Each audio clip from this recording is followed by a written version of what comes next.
Hi there and welcome back to my channel. If you're gearing up for your next big interview and you're feeling a mix of nerves and excitement, then you've come to the right place. As someone who has 10 years of experience in the tech industry and who has job hopped every single year of their 20s and doubled their salary in that time, I'm here to show you my top tips of how to nail your next interview. All right, let's dive in. First things first is probably the most obvious one, and that is preparation is key.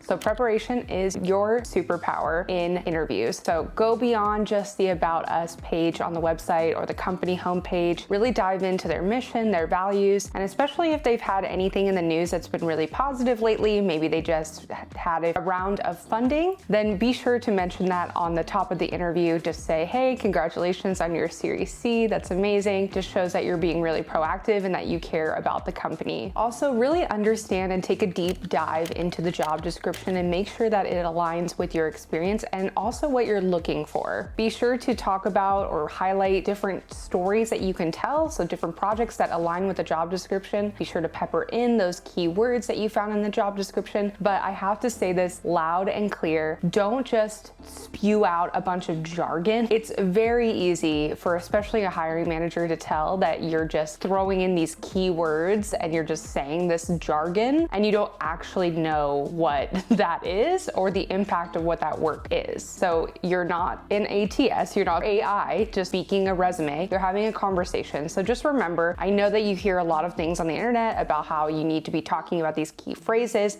and I think that's really important on your interview, but also in your resume, of course, for the ATS. But now you've made it, you're talking to a human being. Have a conversation, and those keywords or those things that they're looking for in the job description, talk about a story that really illustrates that experience. For example, don't just say, I did messaging and positioning, full stop. Talk about the impact. What was the process? How did you include other people in the process? Who did you include? The key thing here that we hear a lot is that people learn through storytelling. They learn through stories. That's why we love books, we love movies and shows.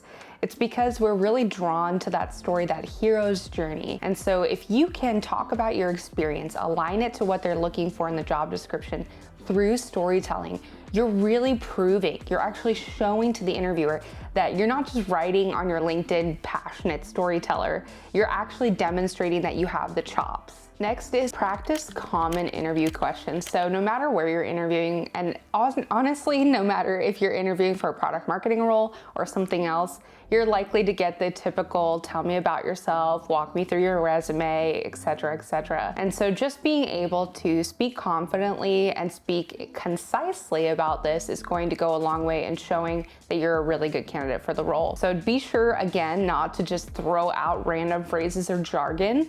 Use the STAR method, really talk about the problem, then talk about what you did and the results.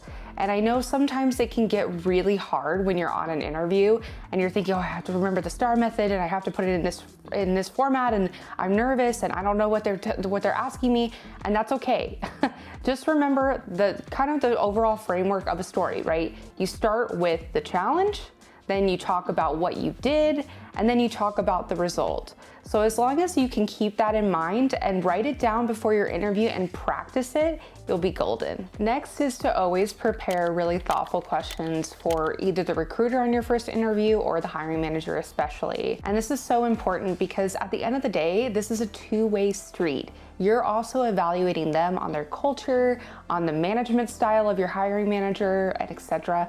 And these are really, really important things because at the end of the day, I wish that I had been more thoughtful, if I'm being honest, on asking follow-up questions, because you really don't want to have to job hop every year or over and over again. It's really exhausting, and the interview process is not fun for most people. Being new at a company also can be kind of uncomfortable for a lot of people. I think just by being thoughtful and taking a little bit more time, being strategic about the things that you're asking and how you're evaluating the company will go a long way and give you a better shot of joining a company that not only, checks all your boxes for the job, but is also a good culture for you. And this next one, I cannot believe how many people mess up on this. Remember that interviews are a very special type of interaction, right? They're a different kind of conversation, and they're really the first impression that a company is going to get of you. So please, dear God, take the time to put your best foot forward. And this really means dressing appropriately if you're having an on-site and you're physically seeing the interviewer, or even virtually, put on a nice top, make yourself look presentable, and also be on time. If you have a Zoom meeting and you're supposed to be on the interview at 12 o'clock, don't show up at 12:05 or 12:10 or 12:15. I cannot believe that people do this. It's an interview. How horrible is that as a first impression? Show that you can be reliable, that you're punctual. Smile, be confident, and put your best foot forward. Now, especially in product marketing, we have to be good communicators. This is so important, and the interview is a great way to demonstrate that you do have the right communication skills. And I've talked about this a lot on my channel, but you also in product marketing have to be likable. Product marketing, I would argue, is one of the most cross-functional roles at a whole organization. And the larger the organization, obviously, the more people that you're going to have to work with. And at the end of the day, you cannot get anything done as a solo product marketer. You need the help of the customer success team to talk to their customers about the latest product launch. You need help from demand gen marketing, taking your copy that you wrote about your product, putting it in ads, putting on social. There's so many different examples of different internal stakeholders that you have to be able to communicate with. You have to be able to connect with them. And ultimately, on some level, they have to like you, because believe me, people can be so petty. People can be so passive aggressive, especially in this remote era, and petty when they don't like someone. So if you come in and you have a cocky attitude, or you try to do everything yourself, you don't collaborate, you're not open, believe me, people that you should be relying on are going to make your life hell. And at the end of the day, everybody loses. They don't like working with you. You don't like working there. You don't get any results because you can't get anything done. And your customers end up failing as well, because no one's working together to bring to light things that could be of value to them. And back to my earlier point, I think being a good communicator is one of the most important things in product marketing, and especially on your interview. You need to show that you can communicate very effectively and to the point, and confidently. And I say that because I've seen so many aspiring PMM hopefuls who have told me that they're having a difficult time on their interviews. And I think a lot of it has to do with them speaking in tangents, speaking really slowly. And I'm not trying to be a jerk here. I'm just saying this to help you. It's a little bit of tough love, and I know that you can take it. I'm just telling you that if you can speak at a fast pace, it wakes people up. Wake them up. Get them to listen to you. And honestly, it's gonna make you look like you're more confident in what you're saying, and you have this, you've got this. You wanna really invoke that in your interviewer. You don't want to bore them. You don't want to put them to sleep. You don't want them to guess how this long, weird story is connected to their question. Next, for virtual interviews, I highly recommend that you do test your technology before joining. And I've been so guilty of this, where I'm thinking, oh, I have 5 minutes before my virtual interview. I'm totally fine. I don't want to join early because I don't want to look desperate. All these kind of weird thoughts. And then all of a sudden, it's like a minute before the scheduled interview time, and Zoom needs to be updated. And we all know that updates take forever, and you're clicking, and you're trying to log in, and it's just not a good experience for anybody. So just make sure that you log in a couple minutes early, make sure that you have good lighting, you're in a quiet space. You know, these kind of very common sense things that I think people kind of forget about. So just make sure that you test your technology, you make sure your Zoom is working, that you have everything you need. Bring out a notebook so you can write down notes and you have your questions prepared, and you're gonna nail this. And this is one of the most important points on an interview, especially in product marketing, is you really wanna tie your unique experience to what they're looking for in the role. And I talk about this a lot on my channel, but you really need to make sure that you're focusing on only projects or stories that are things that they're looking for. So I worked with someone who was really trying to get a customer service job, right? But she owned her own bakery. Why are you putting that on your resume? Why are you talking about that on interviews?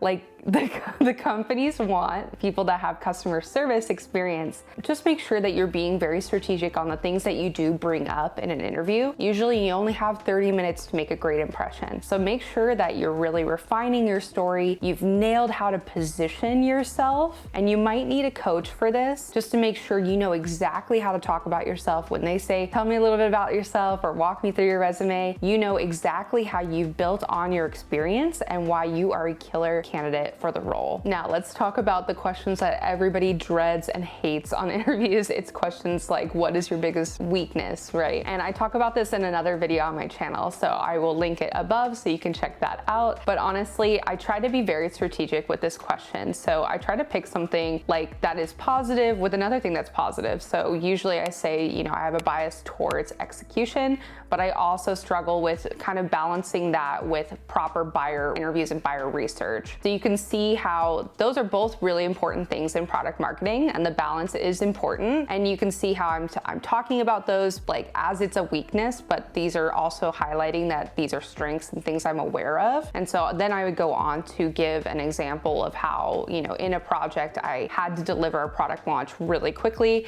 and I had to only take a few buyer interviews to validate the messaging and positioning. But at the end of the day, we ended up making XYZ, or we upgraded X amount of customers.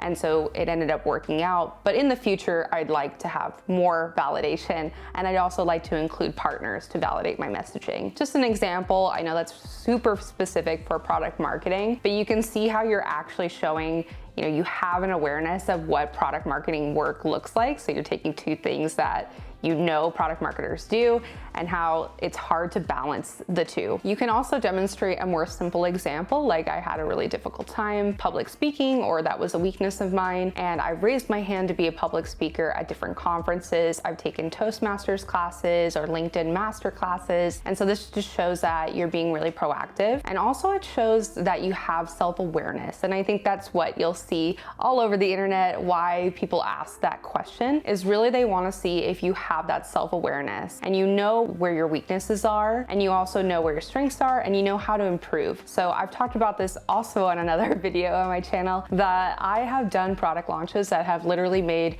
$0, have had very, very little positive results. And although it sucks and it's definitely not something you want to report on, I've also taken the time to, you know, interview people of the product launch, ask them what went well, what could we have done differently or done better, and then how could we drive better results in the future. And I've seen that feedback, you know, really go on to lead very, very successful launches. And so I think it's really just about showing you're self-aware, but also that you have a growth mindset, and you know that you can take in feedback, you can get better, and you can iterate over time. Because in product marketing, you're gonna try things, you're gonna fail, you're gonna do really creative, wacky things, and they might not turn out really well, but you're learning as you go, and you're taking that data and you're getting better. Now, after your interview, be sure to also send a personalized note to the interviewer. And I've seen this go a long way. Mine tend to be a little bit longer than I think the templates out there. I try to bring up something specific that we discussed in the conversation. Maybe they said, we're working on this project in the future, and that's why we're hiring for this role. And sometimes I'll say, thank you so much for your time today. I really enjoyed talking about XYZ project. I do have experience in that project. I drove this success metric. I would love to have the opportunity to be part of the team and really drive success for your customers, something like that. And then I ended. So I would highly recommend, I know this seems kind of an old school thing to do, but I think it is a nice touch. And in today's really tough job market, I think anything you could do to leave a good impression, why not? It doesn't take very long to do. You can even create a template that you'll just update with someone's name. So I think that is really important. But if you're going to do it, dear God, spell check it. Like, I have seen thank you notes that have been riddled with spelling and grammatical errors. And don't do that. Don't do that to yourself. You just went through the interview process. It's so tough. It can be so nerve-wracking. And then you're trying to do the right thing by sending a thank you note, and it's just riddled with errors. It's just not a good impression. And the last thing you want to do is get that far and then put a negative connotation in the interviewer's mind. So just run it through. Run it through Grammarly. They have a free tool. There's a ton of free tools out there. Just run it through. It takes like 2 seconds. And there you have it. it. I hope that this video was helpful in helping you prepare and feel more confident on your next interview. And if you're open to it, I'd love to talk with you one-on-one. You can schedule time with me in my Calendly below in the description of this video. And I'm just trying to learn a little bit more about those who are interviewing for product marketing roles right now. It's a really tough job market. I'm just trying to understand what your challenges are, what you feel confident in, maybe what's tripping you up on interviews, so I can potentially help you in the future. Now, this is not a sales call. I promise I won't be trying to sell you something, and it's not free coaching, but it's just more research-based for me to understand how I can possibly help you. Alrighty, thanks so much for watching, and I'll catch you in the next one. Bye.